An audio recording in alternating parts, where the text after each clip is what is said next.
Bienvenidos, gracias, bienvenidos a Economía de Frente. Hoy hablaremos de diversos aspectos, tanto nacionales como internacionales, que de alguna manera pues se caracterizan al momento económico y financiero, tanto del mundo como de México. Bienvenidos a Economía de Frente.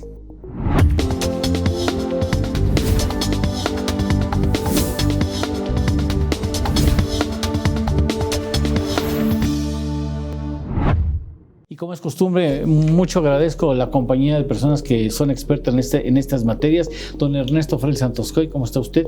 ¿Qué tal, don Eduardo? ¿Cómo le va? Viene muy de Temec, ¿te das cuenta, sí, Alberto? Sí. Con sus banderitas. ¿Puedes hacer un zoom ahí a las banderas del Tratado Trilateral de Comercio Estados Unidos, Canadá y México? Nunca te lo había... Lo único que nos puede salvar. Tomaron la fotografía con los ricos del vecindario. Los ricos del vecindario. Y Carlos Alberto Martínez, ¿cómo estás, Muy bien, querido doctor? muy bien, Me da mucho gusto compartir, como siempre, los micrófonos contigo. Carlos Alberto, ¿qué tal? Podríamos en otro contexto ser los tres chiflados. En materia económica, por supuesto. Muchas cuestiones. Primero, un plan de infraestructura que se quiso envolver en plan de reactivación económica que queda atrás de lo que ya nos habían anunciado en noviembre del 2019 en cuanto al número de planes y en cuanto al número de inversión. Primera impresión, Carlos, de este plan. Pero yo pienso que es de alguna manera recuperar parte de lo que estaba prácticamente perdido, ¿no? Y buscar en la medida de lo posible conjuntar todas las obras, sobre todo fundamentalmente está cargado en cuestiones carreteras. Y al menos se avanzó en un tema, dejar los asuntos de energía fuera, que eran los que más estaban obstaculizando que se llevara a cabo este anuncio y en general pues este inicio de obras o continuación de otras, ¿no? La parte energética sí hay una diferencia clara entre la parte de lo que propone el gobierno y lo que la iniciativa privada propone. O sea, quiere decir que de alguna manera quita la parte conflictiva para que salga la parte sana. Ahora que la parte conflictiva, la de energía, Ernesto, tiene una gran cantidad de recursos disponibles o en posibilidad de invertirse en el país. Sí, sería la mejor noticia que podríamos tener, que el gobierno cambiara su forma de pensar y que abriera de nueva cuenta a la inversión privada, todo ese sector que tiene miles de posibilidades de proyectos que generaría una derrama económica muy importante, pero por lo pronto solamente se restringió, si la memoria no me falla, a 3 proyectos que son obras que se le dan a constructores.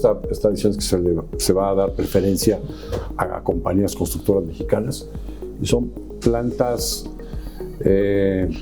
coquetadoras, ¿cómo se llaman? Sí. Coquetas, plantas coquetas. Cierran los ojos. Las coquetadoras dentro de algunas plantas de refinación, ¿no?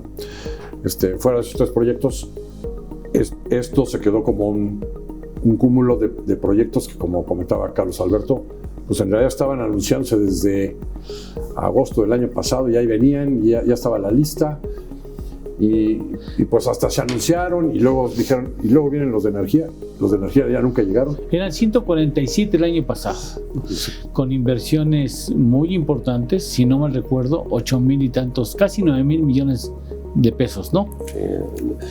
Era una cantidad importantísima. Ahorita pues sí queda 259,000 millones de pesos, no sirve ni para el arranque, hay que ser autocríticos. 400 y tantos mil millones de pesos en noviembre. Correcto. Perdón, y ahorita son 259, que es el 1%, digamos, del PIB. Producto Interno Bruto. Entonces realmente no sirve. Lo que creo que el programa puede servir un poco más como de mensaje de que pues el sector privado y el gobierno pudieran ya estar de nueva lógica, platicando, acercándose, restableciendo la confianza y la comunicación. O sea, es mejor que se haya dado el anuncio a que no.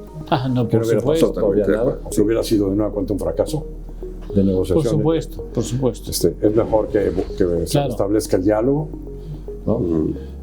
Pero de ahí a que esto sea un plan de reactivación económica, es distinto. O sea, no, aunque sea un acuerdo sería un elemento, es uno de los para conformar un plan, pero ¿cuáles serían otros? ¿No? Muchos otros, como cuáles. Yo te doy Dos, del lado fiscal, el gobierno realmente no perdería nada si hiciera solamente dos cosas. Uno, si permitiera en un periodo de tiempo determinado, por ejemplo, para este año, el año entrante, la consolidación fiscal o la aceleración, perdón, la depreciación acelerada de las inversiones que generen empleo. Y segundo, bienes de capital y generación de empleo, depreciación inmediata, en una exhibición. Deducción al 100% de las prestaciones sociales para favorecer el empleo formal. Y que les des prestación social al trabajador, ¿no? Así es, correcto. ¿Qué otra cosa se te ocurre? También de la parte fiscal es, digamos, reactivar o acelerar de manera muy rápida la devolución de impuestos también, que eso me parece está afectando ya a la economía real.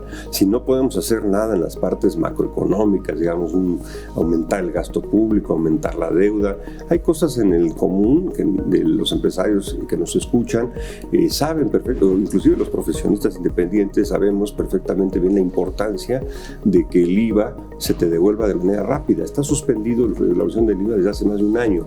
Entonces eso está afectando el flujo de caja de las empresas, ¿no? Entonces yo agregaría esta parte también muy importante, e inclusive el diferimiento del pago de impuestos, no exentar ni regalar impuestos, sino dejarlos para hacia adelante. El gobierno lo puede hacer, puede soportar ese financiamiento, él tiene muchos mecanismos para hacerlo, y el empresario o el profesionista independiente no tiene mecanismos para financiar este pago de impuestos ahorita en este momento. Con otro. Del lado financiero, me parece que hoy no tenemos claridad sobre el papel de la banca de desarrollo en esta tragedia. ¿Hay banca de desarrollo?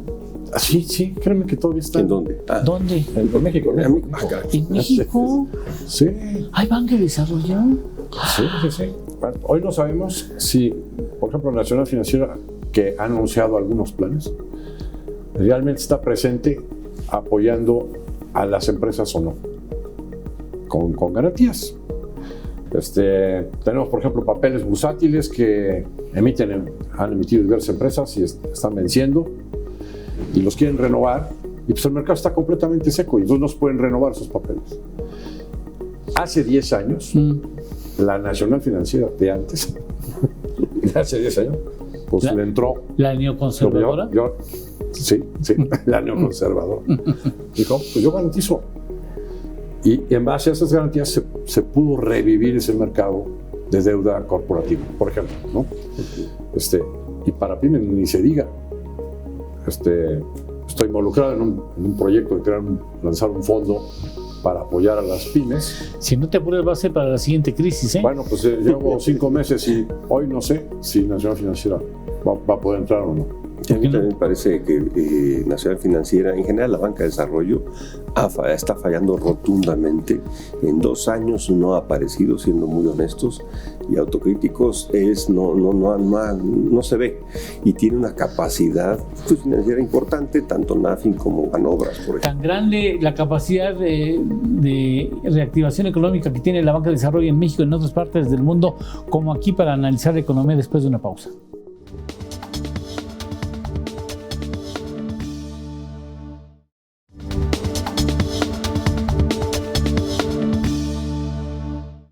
¿Por qué dicen que el FMI es metiche?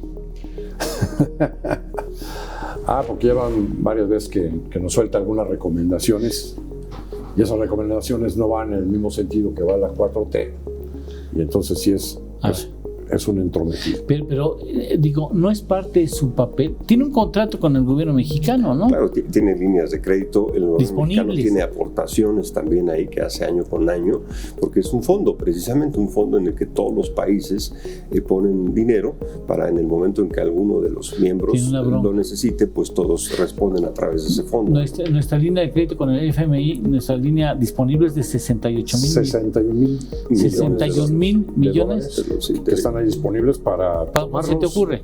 Exacto. Son recursos regalados a muy largo plazo. Cuesta. Sí, claro.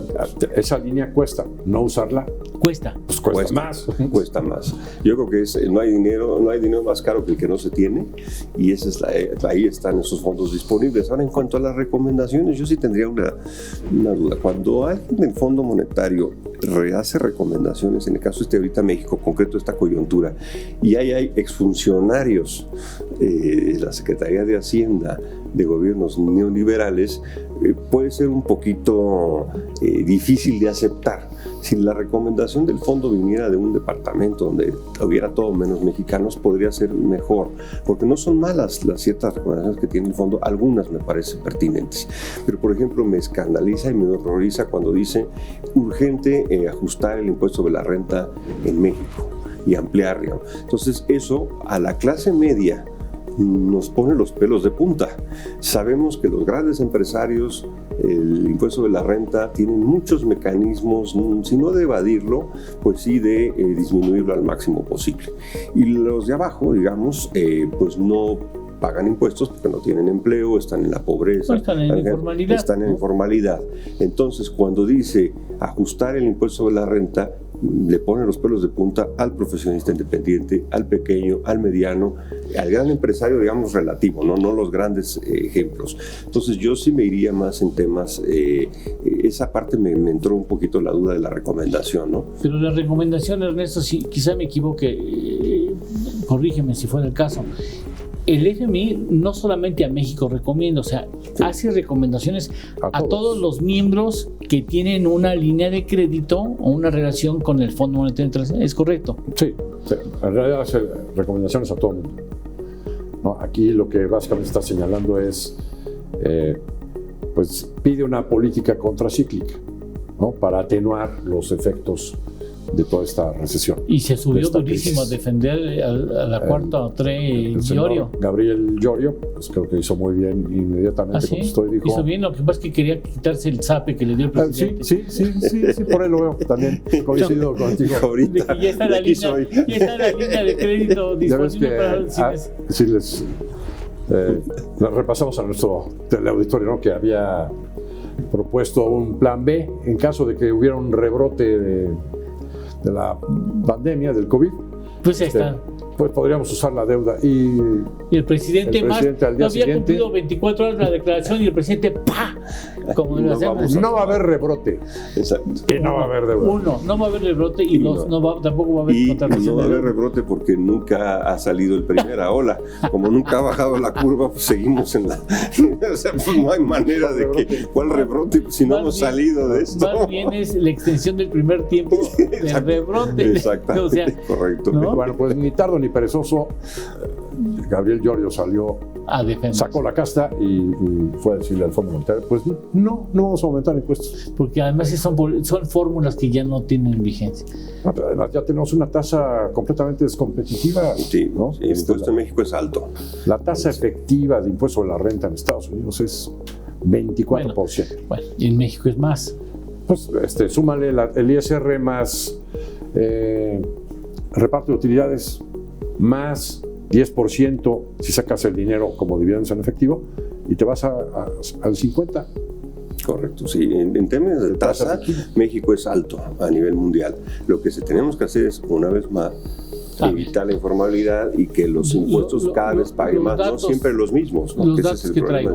En promedio, países de la OCDE, el promedio de impuestos de contribución en relación al PIB, 34% promedio, países de la OCDE, ¿no? Uh-huh. México 17, ¿es correcto? 17, con todo y Pemex. Con todo y Pemex. O sea, estamos hablando de que el promedio, que ni siquiera es la tasa más alta, el promedio de contribución en relación al PIB de los países de la OCDE es el doble de lo que tenemos en México. Entonces, ¿dónde tenemos que cobrar más impuestos? En la base, porque el problema es que siempre que decimos eso, es que México es de los países que menos recauda del mundo. Todo el mundo dice, entonces cóbrale el 32, cóbrale el 40 de impuestos. No, es que el problema es que son muy pocos los que pagan. En México, pues solamente 4 de cada 10 trabajadores, gente que está en la actividad económica, paga impuestos. Y en el sureste, sí, pago el IVA cuando voy al cine, ahí está el IVA, cuando compro mi 1,5 kilos de palomitas y mi 1,5 litros de Coca-Cola a ver mi película, ya la Coca-Cola pagó, las palomitas. Un doctor. ¿Cuántos doctorados tienes? 2. 2 doctorados. 2, sí, a punto, y compran palomitas del combo. De combo, sí, para salir más barato. Con refresco grande. Con refresco grande, exacto. Entonces, lo que tenemos aquí es... valga la pena. Y fíjate, y en el sureste... Un gasto eficiente. Un gasto eficiente. Entonces, si no, pues dale paz, le compartes al de al lado, haces grupos y todo padre. Mira, y el problema es que en el sureste solamente 2 personas pagan impuestos de cada 10 en el sureste mexicano. ¿En el sureste? Ahí la informalidad llega hasta el 80%. Y en el país es del 60% en el promedio. Ese es el problema. Tenemos que hacer que cada vez más gente pague impuestos y no que los mismos cada vez le suban más las tasas. Ese es el problema. Que de hecho lo que está haciendo el gobierno, salvo lo mejor vino y con eso nos iremos a una pausa, es está perfilando que va a dejar que cada gobierno se rasque con sus propias uñas fiscales. Estatal. Sí, que con cada gobierno estatal empiece ya a pensar en que es necesario que le haga también a la contribución, cumpla eficientemente el papel de la contribución. Que tenga sus impuestos locales. Que incremente la recaudación por impuestos locales, que son básicamente el predial. Nómina. Sí, nómina. Impuesto sobre nómina. El predial fundamental. Pero yo creo que esta parte tiene que no tiene nada, tiene que ir pausado, porque también si de repente los estados mañana empiezan a subir las tasas y los impuestos, o más bien a cobrarlos, porque no los cobran, ese es el problema. Sí. Y el gobierno federal se mantiene en el mismo ritmo, sí se va a ahorcar. Y se va a hacer una economía que se conoce como extracción de rentas, ¿no? En donde el gobierno está saque y saque y saque. El sector público, sin que el particular, las empresas, los ciudadanos generen esta riqueza.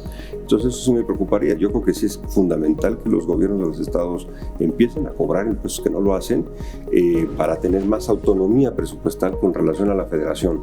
Pero si los dos, federación y estados, se sueltan a cobrar impuestos mañana, pues se van a acabar a la economía, porque no va a haber que alcance, ¿no? En un contexto muy difícil, porque bueno, ya el señor Agustín Carstens, que es el mero del Banco de Bancos Internacionales, acaba de decir que es inevitable un periodo de quiebras, que son inevitables las quiebras y que la crisis económica mundial va para largo. De esto hablaremos después de una pausa.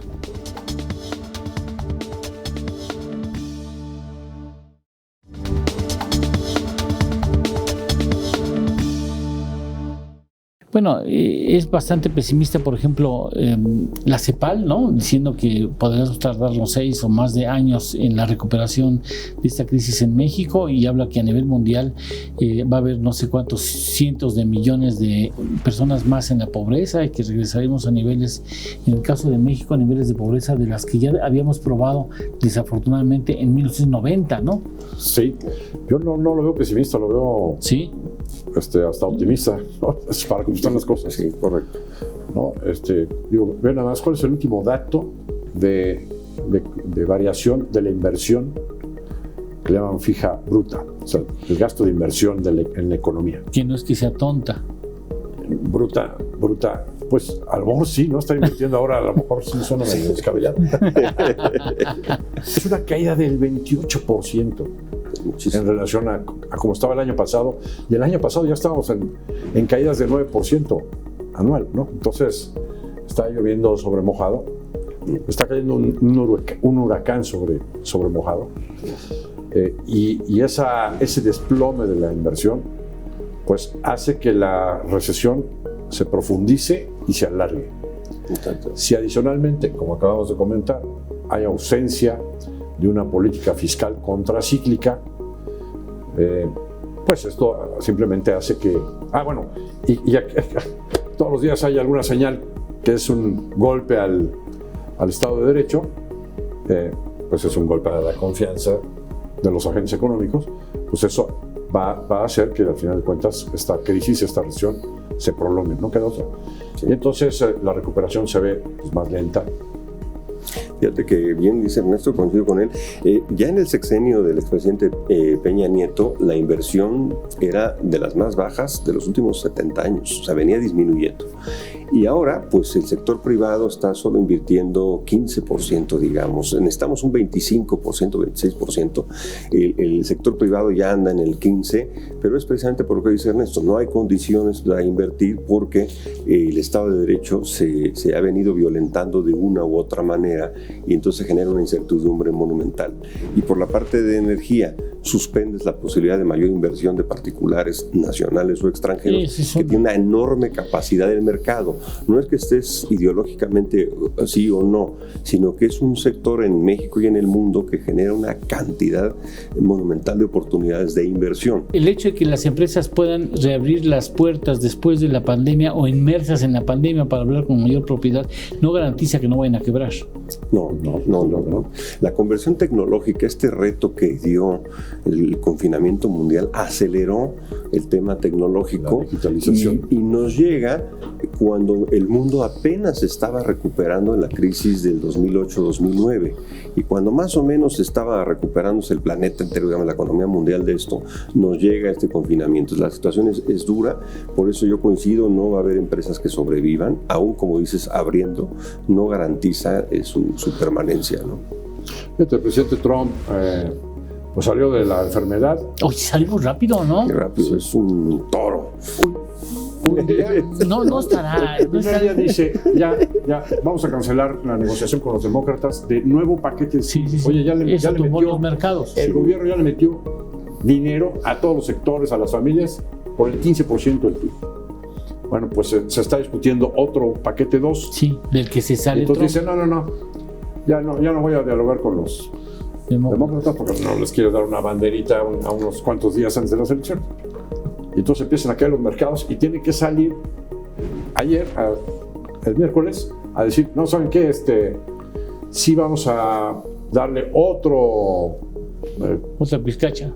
Otro dinerito a las líneas aéreas y le vamos a dar más dinero a las familias. Ya otra vez los mercados a las empresas 135 mil millones de dólares. Estamos hablando de prácticamente más de la mitad del presupuesto de este año, ¿no? 135 mil. Así está. Fíjate, 3 billones de pesos de puros apoyos a las pymes. Americanos, y es de los países ricos, sí. Es de los que anda más bajito. Más bajito, sí, porque hay países que llegan al 34%, como Alemania, ¿no? 40%. Ya se fue el 40%. Sí tiró la casa del tamaño del PIB, de gasto del gobierno para apoyar familias y empresas, todo. Aquí, 0.7. 0.7. Sí, es el de los más bajos del mundo, si no es el más bajo. ¿Fuimos codos? Sí, pues. Es que es un problema. Pues otra vez, tienes una recaudación bajísima. Si tienes recaudación baja, tienes la cuestión, el prurito de no endeudar, porque endeudarte no hubiese sido malo. En marzo era muy pertinente, digamos, un poco de... No, nunca deja de ser pertinente. Sí, ¿no? Sí, porque para eso existe el financiamiento. Incluso en Estados Unidos se dice que más vale el exceso, porque aún en el exceso no hace daño. Tanto el exceso como el no haber puesto dinero sobre la mesa. Ellos son los dueños del dólar, ellos sí se pueden endeudar hasta donde quieran. Pero yo creo que ahorita sí tendrían que flexibilizarse ciertos criterios, porque esta crisis de COVID nos ha generado un hiperendeudamiento del mundo entero. A ver quién va a pagar primero. Pero en el pensamiento económico del presidente, la clave está en tener finanzas públicas sanas. Según él, si hay finanzas públicas sanas, él puede hacer lo que quiera con el gasto social. Y con el gasto social puede ganar votos. Esa es su lógica. ¿Y tiene lógica? No le importa. ¿Y tiene lógica? O sea, yo diría más neoliberal que Friedman. Es una disciplina fiscal envidiable. Ya lo hubieran querido las dos administraciones pasadas, pero sí se requeriría una parte de apoyo. Pues, ¿qué creen? El problema es que si tienes finanzas públicas sanas, pero le pegas a la inversión, estás en un verdadero problema, porque este modelo es suicida. Pues déjame decirte, ¿sabes cuál es el, no hay recaudación? ¿Sabes cuál es el principal problema? No vas a tener finanzas públicas sanas. Que ya acabó el programa. No podemos sobreendeudarnos y generar un poco más de programa. No va a haber deuda. No puede haber deuda. La televisora tampoco se va a endeudar. Sí. La televisora tampoco se va a endeudar. Así es que muchas gracias, Carlos Alberto. Encantado. Muchas gracias. Muchas gracias, Encantado, querido. don Ernesto. Muchas gracias a usted, sobre todo, que hace posible que este programa siga adelante con su presencia, su constancia, su gusto por estos temas que son fundamentales hoy en día en nuestra economía y en el resto del mundo.